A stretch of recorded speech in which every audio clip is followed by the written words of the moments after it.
Okay, good afternoon, everybody. It is Friday. We are live, so you're probably watching this on YouTube. Leave a comment below on Facebook. Feel free to comment with any questions or, again, just feedback, comments, concerns you have, and we'll be happy to point you in the right direction. I am James Marin. I'm an integrated registered dietitian, environmental nutritionist, co-founder of Married to Health. I'm Dahlia Marin, registered dietitian nutritionist, and also a co-founder of Married to Health. And we are joined with Joseph Bartolone. You can introduce yourself, Joseph, a little bit more, but he's also an amazing registered dietitian. He is, I'll let Joseph go. Thank you, James. Pretty much I like to focus on integrative health as well and treating the root cause. And my main interest has been over the past couple of years, gut health, and now more gut and brain health and how they connect. Yeah, that's wonderful. And these guys, this type of live that we're doing is basically just, you get to sit here and talk with dietitians. We can see your questions come in if you leave them down below. Of course, this will be added to our YouTube and Facebook, so you can comment even if you're not catching this live. But the benefit, mark it in your calendar, set the reminder, and that way you can ask questions live, because we are here. We are just having dietitian talk, right? So we can get into things like, if you want to know more about what a dietitian actually does and is, today's title is The Truth About Nutrition, where we're just going to kind of vent about our patients a little bit, vent about myths we're hearing. I never have anything to vent. Not vent, but vent about myths, right? Vent about possible, confusion out there. And there is, and we always say confusion creates illusion, right? And so we have this illusion of a perfect body, this illusion of what gut health is, this illusion of how to eat. And so there's so many kind of illusions out there, and that's because there's so much confusion. This Instagram influencer saying one thing, the whatever NIH or CDC is saying another thing, and then this news anchor saying something else. And maybe patients are getting different opinions from their different dietitians, their different physicians, and that's really why they call it nutrition advice, medical advice, right? Because it's what that one person has really trained themselves in, and who they've been trained by, and what they've learned. And so I always encourage my patients, get another second opinion on diet. If you're not 100% in your gut settled on what we've discussed, I want them to even question what I'm recommending to them if it doesn't jive well with them and sit well with them. And again, my experience and my advice that I'm giving is based on my education, my experience, and all of that. And in general, look, if you guys are like, hey, I'm not going to sit here and watch all of this, the gist of this right now, the gist of it is essentially, look, the truth about nutrition is that nutrition is very individualized. You are an individual. You have this bio-individuality. You have this fingerprint. You also have a genetic fingerprint, a nutritional fingerprint. There are some standards we've seen in research where it's like, yes, plants are good. We want you to eat more plants, but how you eat them, when you eat them, and what else you're eating with that is totally up to you. And the goal is health. The goal is optimizing your health. So whatever is optimizing your health, go for it. And typically what we're finding is it is a majority of plants, but that majority could be 55%, could be 75, could be 100%. If that works for you and you are healthy, because there's so many factors to that, right? That we see in our patients, someone who's had their gallbladder removed won't necessarily feel good on the same diet as someone who has a gallbladder, right? And so there's so times that by 1,000, and there's so many different ways that a patient can feel. And Joseph, I mean, are you finding that, or how do you, is that kind of, I know Joseph and I are always on the same page, but yeah. Yeah, definitely. We haven't butted heads yet. Definitely. And what I'll find too is a lot of times the patients will bring things in, and not anything they bring in is true. But the problem is they have so many things, and they aren't dialed in on when to do them or how much to do them. Right. You said, plants are good. So they're like, hey, I completely switched and now I'm only eating plants. And then it's but I'm getting all this bloating, which some people might not have that. Some people might have that. And just like little tweaks here and there, you know, could really help them out instead of like, you know, going like, oh, this information didn't work. Now I'm gonna go on to the next thing I saw on Instagram, or you know, just all that information they have, where it's like, you know, that it might be good information, but it just needs a slight tweak, or some, maybe a few things might need to be taken out, or a few things might need to be added. Yeah, no, I totally agree. And we always say this, a lot. We say this on different podcasts and with patients, where it's like, you know, no time in human history can we do this type of switch, right? Like someone can be keto or even, you know, carnivore, and then be like, oh, that's not working for me. I was on that for 3 months. And then I'm going to be fully plant-based and go 100% plant-based. And then literally overnight, just start eating plant-based. And then they're like, oh my gosh, the bloating. And I'm sure someone has done this, and this happens pretty often, but probably not so extreme. That's a very extreme example. But, you know, someone goes from eating a more Ayurvedic diet or something, an Ayurvedic form of eating, and then going back to standard American diet, and then going raw vegan, or then doing a juice cleanse. And, you know, if this sounds familiar, let us know, you know, and then I'm going to try water fast, and then I'm going to go back to eating standard. You know, you're just, this back and forth is happening constantly. And in no way have we been doing that the last like 200 years, let alone 1,000 years. And our bodies have evolved over that time and are used to a certain way of eating. Like, you know, for you to eat fully plant-based, you would probably move to probably more like Ecuador by the equator, where there's tons of fruits and vegetables and fertile soil, and you're eating all these plants. You know, someone in Alaska didn't have that luxury, right? Someone in Alaska doesn't have all that tropical fruit. So for you to go from a more carnivore diet like in Alaska to a more plant-based diet, you'd probably have to walk there, right? And that would take years. So over those years, you are introducing new foods, you are slowly like acclimating to your environments and those microbes in your environment, and you're slowly making this transition. And that's a point we give to our patients, where it's like, look, you can't rush your body. You can't expect your body to flip a switch because you're ready to flip a switch. Some people can, for sure. Most we find have those issues, and most are then kind of complaining, I have bloating, I have gas, et cetera, et cetera. Yeah. Well, and kind of to your point, I think people don't often stop with their care team or stop on their own and reflect on the past. This is a conversation I have very regularly with my patients, where your gut health today doesn't just have to do with what you ate today and yesterday. There's so much more that plays into it. In our practice, we really are passionate about getting a really thorough picture of what that patient's gut has looked like from literally mom's pregnancy. I'll ask, like, how was your mom's pregnancy with you? Were you born vaginally via C-section? Like, I want to know the evolution of their gut throughout their entire life. Like, what did your childhood diet look like? Tell me about some stressors and traumas. Everything. Sometimes we discount how much that's playing into today's gut health. And we want to really point to diet, because diet is something that we feel like we have really strong control over. That, okay, if I can just eat perfectly raw, vegan, plant-based, no oil, no salt, that's going to solve all these gut issues that I've had for 45 years.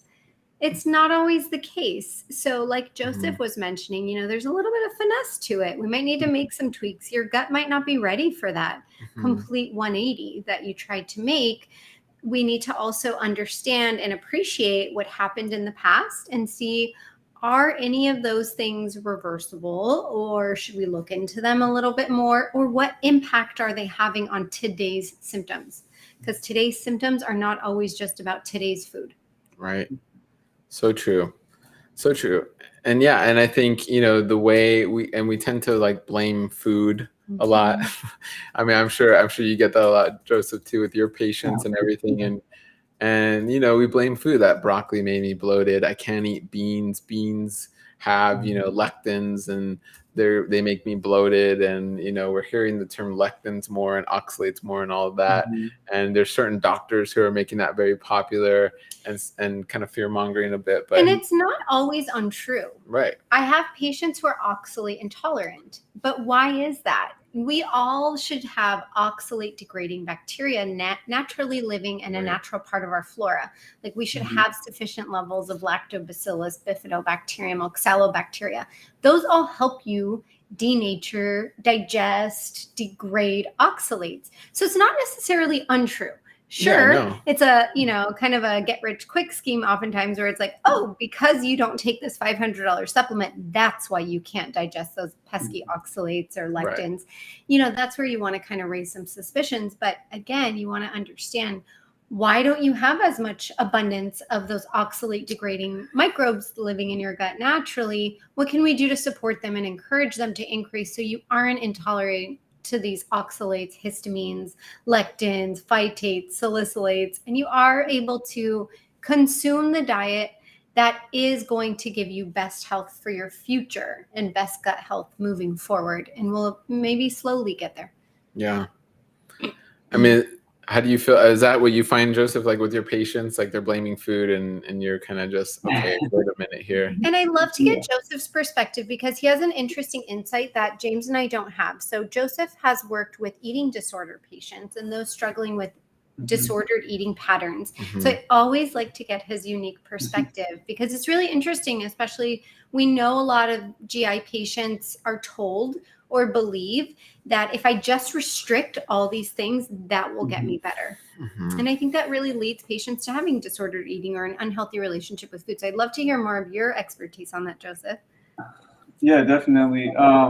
So yeah, pretty much overall what I find is that there are, there's a balance between the mental aspect of it and the food itself, the physical food, right?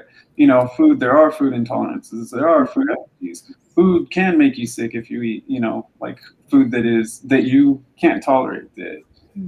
Even eating spoiled food, right? Like it's true, it can make you sick. But I think one of the things is like, it's not black and white.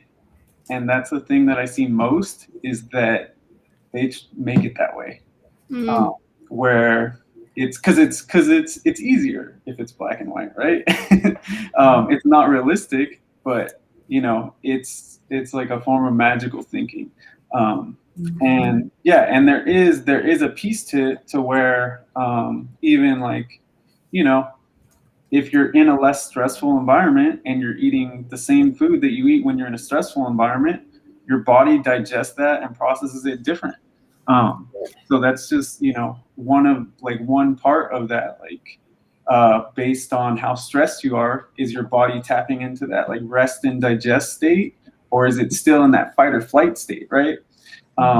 Even like outside of the eating disorder population, sitting down and having meals, like, are you looking at your phone? Are you watching a movie that's like, an action movie or something that's like getting you stressed out every second, and your body has to react to that, and it has to pause digesting the food and react to that.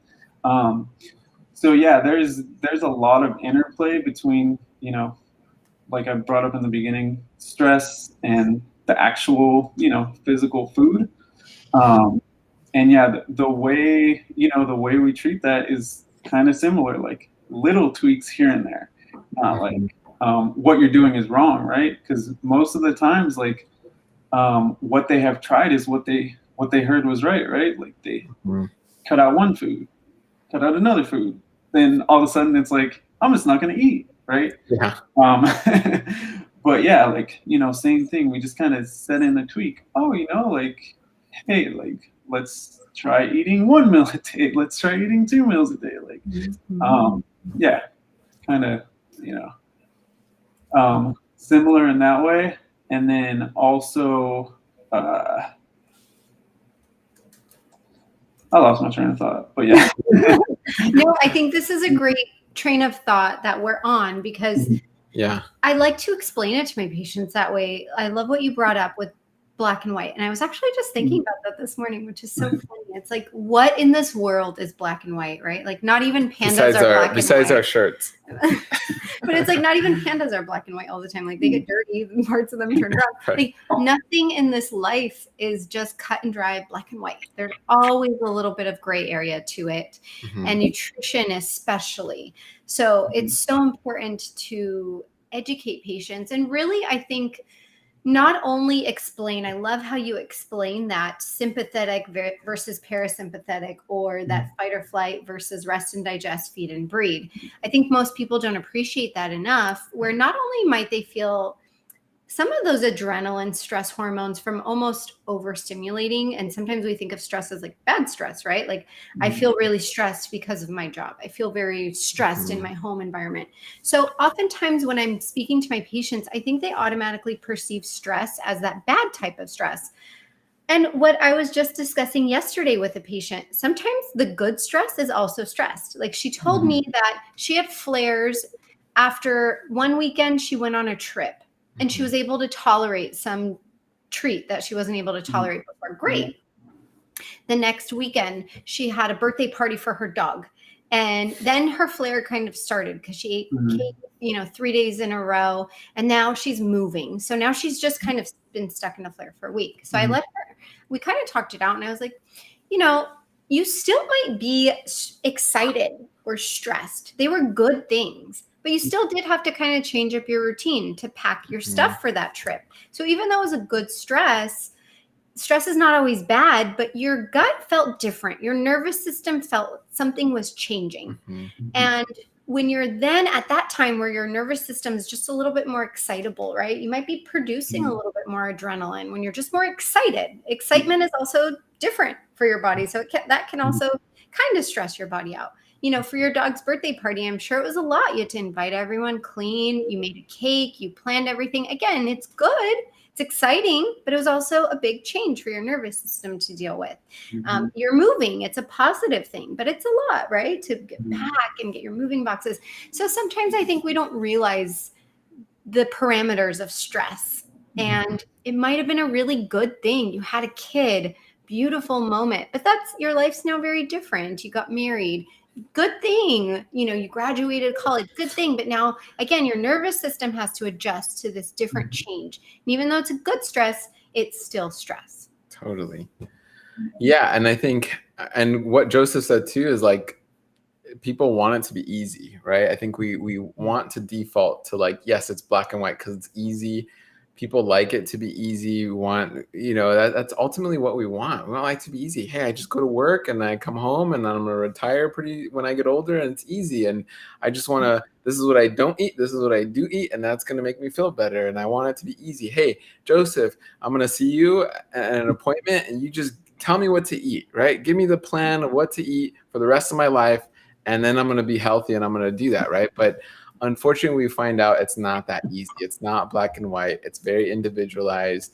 And I know I could speak for Joseph a little bit here, where our approach is to really find your why and find your motivation and help you in your specific life formulate a plan that's going to be sustainable for your specific life in a healthy, positive way of change, right? Because obviously you're seeing Joseph and making an appointment with him not because you're healthy. I mean, very rarely do we probably have a small percentage of patients who are like, I want to prevent, or not prevent, but see kids. I have parents who want to prevent. That's not true. Yeah, I mean okay, but compare the percentage of patients with symptoms versus patients without symptoms, right? So we do have a smaller percentage of patients without symptoms who are like, yeah, I just want to see you and pick your brain and prevent. Of course, we have those. Majority of our patients are not feeling well.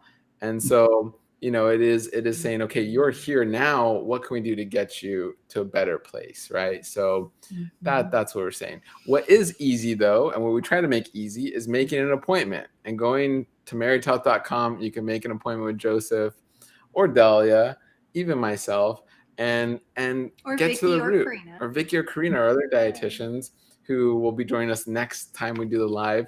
And making an appointment, getting to your root cause, understanding your why, telling your health story, and really kind of going through all of that, all of the gray, right? And I always love to really educate on what the value of an RD on the care team is. I think we've kind of gotten a bad rap, and we're known as like you're just going to give me a diet plan or, diet plan. You know, you're just going to give me a food plate handout and that's it, because that's what the USDA puts out. And I think a lot of people have that impression of a dietitian of like, well, why wouldn't I just ask my doctor about diet? And so they go to their doctor, they want them to be this jack of all trades, and then maybe they're unsatisfied. And I see this. I like to join a lot of different Facebook groups because I'm a curious person. And so, you know, it's interesting to me when I see a long thread with hundreds of comments on it of someone saying, oh, I'm so frustrated. I just went to my gastro and they told me diet doesn't matter. And they didn't even offer me any diet advice. And it's like, I want to comment, like, of course they didn't. What they gave you, you know, what they know. They're trained in procedures, or trained in labs, and they're doing that, and medication. Like, they're going to manage you with what they've been trained in. Mm-hmm. What you should be upset about is that gastro didn't refer you to someone who could help with those things, a dietitian, or maybe your PCP. You can't expect for all of your healthcare practitioners to be trained in all aspects of everything, right? Like, they're not going to come to us for physical therapy. I don't know about it. Like, I'm not going to go to my physical therapist and be mad of, why don't you know about diet more? It's like, because that's not my scope of practice. And, you know, I think both with the underuse of dietitians, and maybe, you know, you both speak to the value of a dietitian and what we do on the care team. I always say I'm not just someone who's going to help them optimize their nutrition. I'm someone who can help them learn to advocate better for themselves as well, because we speak. Right? We speak, we're trained in medicine, we're trained in, you know, the procedures and what goes on in a doctor's office and what happens in a hospital. Some of us have worked there or learned it. Mm-hmm. So I like empowering my patients to advocate for themselves, or I'll advocate for them with their care team.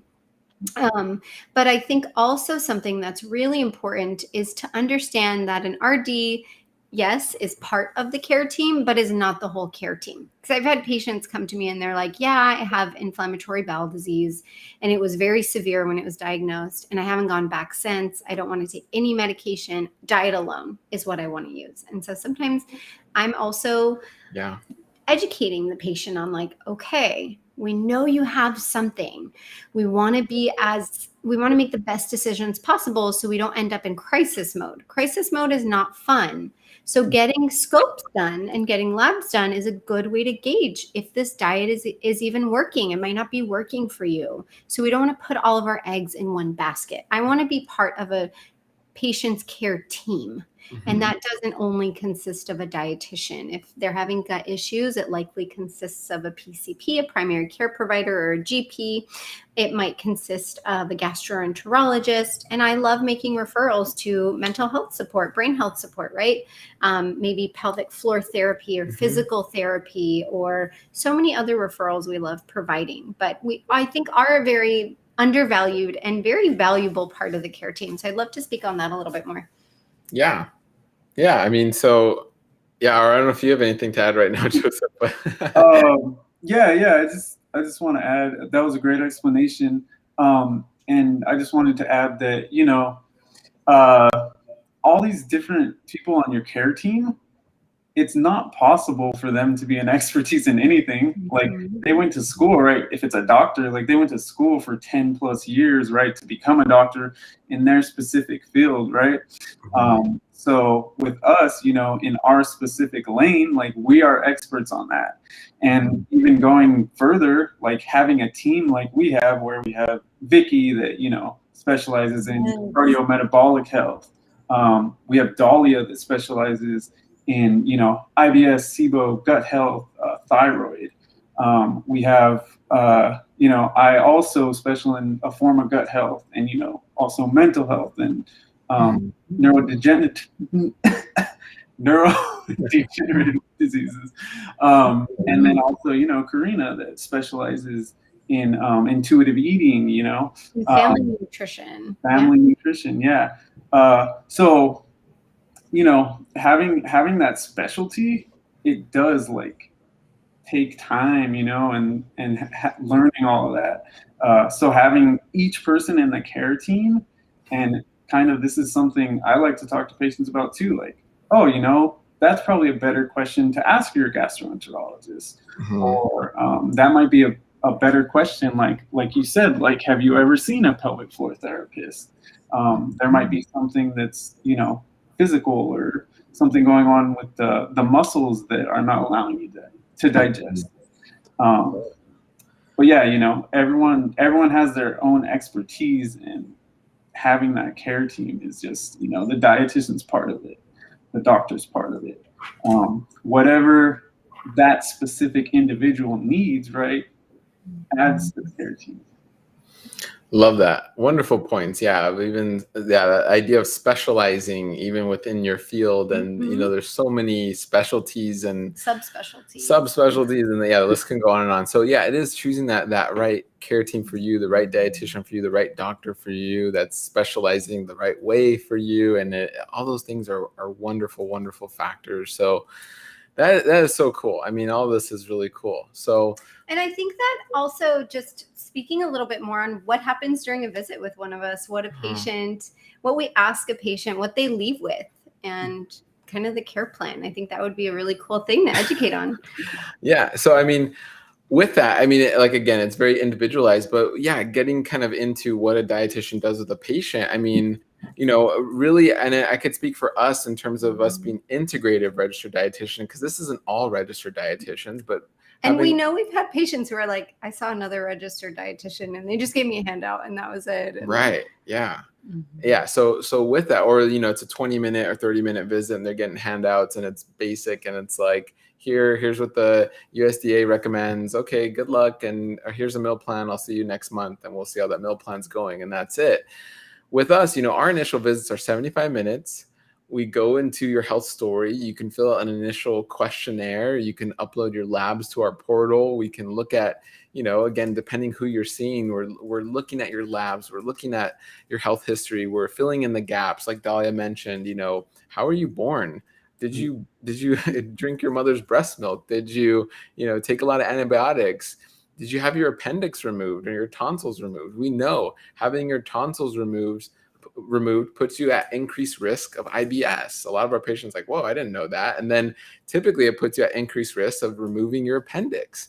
And then having your tonsils and appendix removed puts you at further risk for gut disorders, including IBS, right? So, you know, it's a lot of this information plays into, like Dahlia said, what's happening now.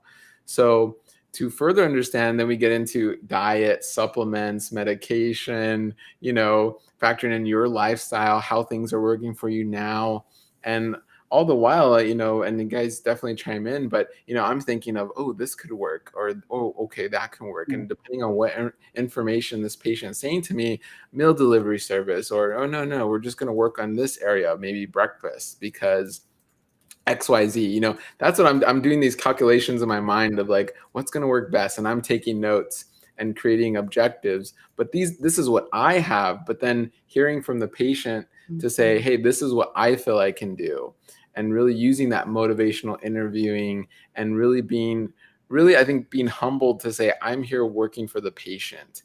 I'm part of your care team as your provider on your health story. Exactly. And really humbling myself, because there's also those providers who like, okay, here's my plan for you. You're going to do A, B, C, D, E, F, G. This is going to work great. But they're not hearing the patient saying, hey, I just told you I travel 8 months out of the year. How am I going to do what you just told me when you're saying cook all the time from home, right? So if you're having that disconnect, it's not going to work out. So it's really listening, and that's what we do in the visits. That's a little glimpse, I guess. Yeah. And you know, sometimes that can go both ways. Sometimes the patient comes in with their expectation of like, I want a meal plan. I want you to make me a meal plan to tell me exactly what to eat. I mean, I don't know if you've been asked for that, but I've been asked for that many times. Joseph, I don't know if you've been asked for that. Like, give me exactly what to eat. And I usually respond very nicely, but educate the patient on what will that do for you? You know, have you tried that in the past?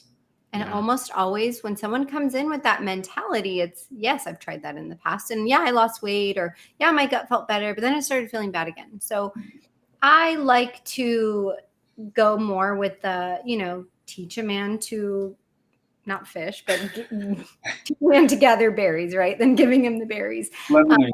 What? I was thinking of the. Have you ever heard that one? Teach. Or oh no, never mind. I don't know what I'm thinking.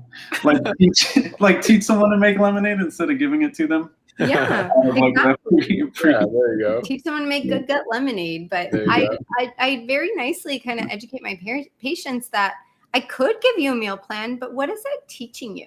Yeah. And why can't you find that on Google? You came to me for a reason.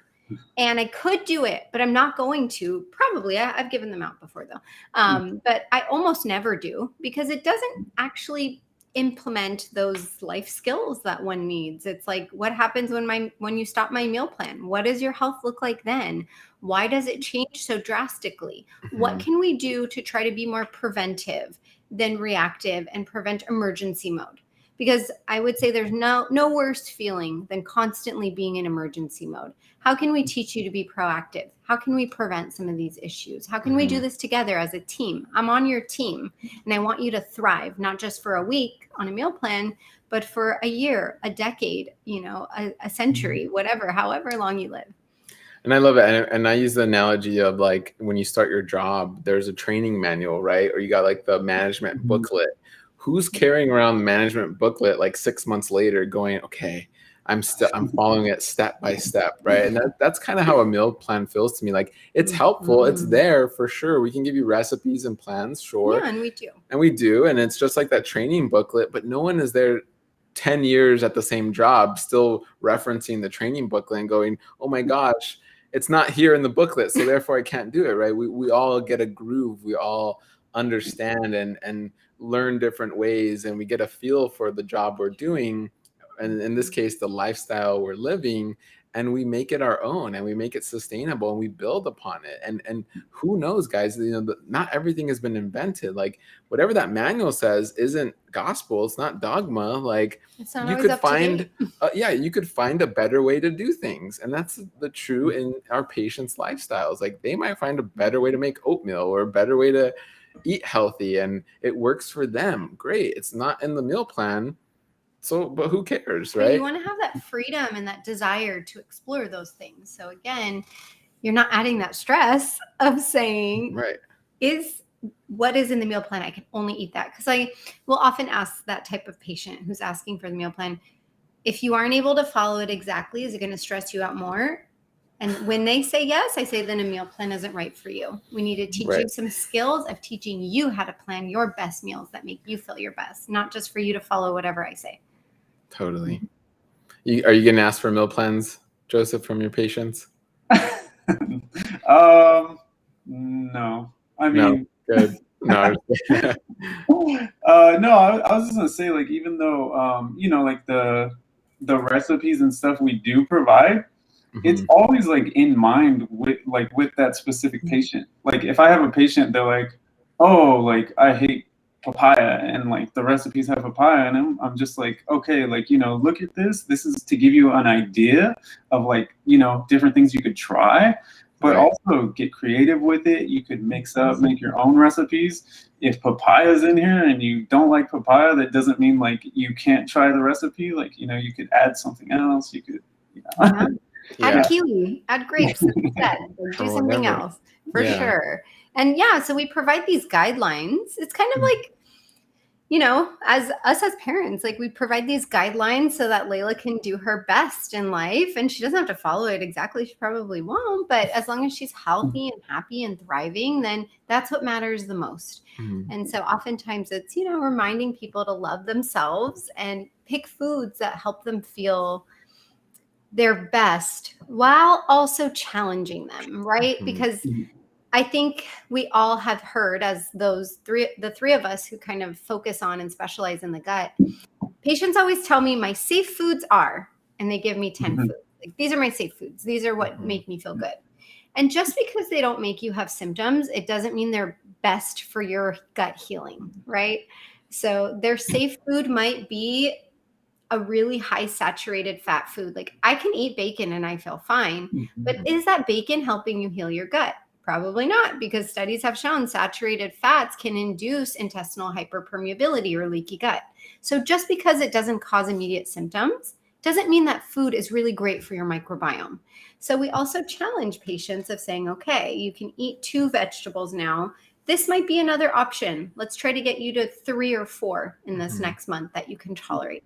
And then we'll slowly work towards a more robust profile of different plants that you're able to tolerate, or different foods or different types of things that you're able to tolerate that are great for your gut and going to make your gut feel its absolute best. I love that.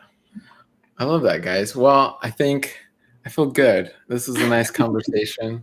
I love this. I love educating more on dietitians. I love educating more on what we do. I love educating more of the truth about kind of nutrition, dispelling some of these, misconceptions or these, like, again, the gray areas where it's not, people think, oh no, this is white. Oh no, this is black. And it's gray. And there's leeway there. And maybe we've planted seeds for someone to say, okay, maybe I'll look into a dietitian. Again, we're not just the food police. We're not the food police at all. I think a lot of people have that impression, but I really do see myself as a patient's health advocate. I had a patient just this week who said, okay, you encouraged me to get SIBO tested. My gastro ordered the SIBO test.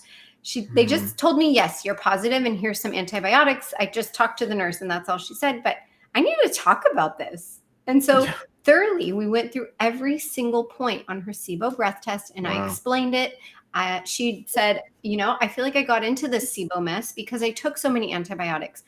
What happens if I don't take these antibiotics? What are my other options? What would it look like if I left my SIBO untreated? We talked about all 3 of those scenarios. We didn't even really speak much about her nutrition in that visit, but she just at the end said, thank you so much. I just really needed to talk this out with someone, and I don't know enough about it to really talk about it with myself or with others. So again, I think understanding who can be a health advocate for you is also really important. Yes. So wonderful. Again, guys, you know where to reach everyone here at marriedtohealth.com. Joseph, you can also where can people reach you individually, like social media, or follow you? Your latest updates. Oh yeah. So yeah, on Instagram, Joseph Bortoloni _RD. You might have some issues spelling the last name. But I know. Yeah. Let me it's B as in boy, ARTOLONE. Perfect. Yes. And then my website is recoverynutritionllc.com. You could book an appointment through there, or you could book an appointment on marriedtohealth.com. Perfect. Yeah, and we'll link everything down below as well. Eventually, live right now, probably not, but if you're rewatching this after live, we'll be adding the links down below. You can click comment, subscribe. We'll be doing this. We do this once a month with all of our dietitians. Feel free to share. And we hope you learned something. That's what we're here for. We want to reach as many people, educate, empower, inspire, all that good stuff when it comes to food, nutrition, health, and wellness. So wonderful. Thank you, Joseph. Yes. Awesome talking to you, man. As always, we get so busy in the practice, we don't just talk. So this is our time to sit down and talk a little bit. So we'd love it. But all right, everybody, we hope you have a wonderful Friday, a wonderful weekend ahead. Heal with each meal, because you can heal with each meal. And we'll see you all very soon. Bye, everybody. Bye, Joseph. Thanks, man.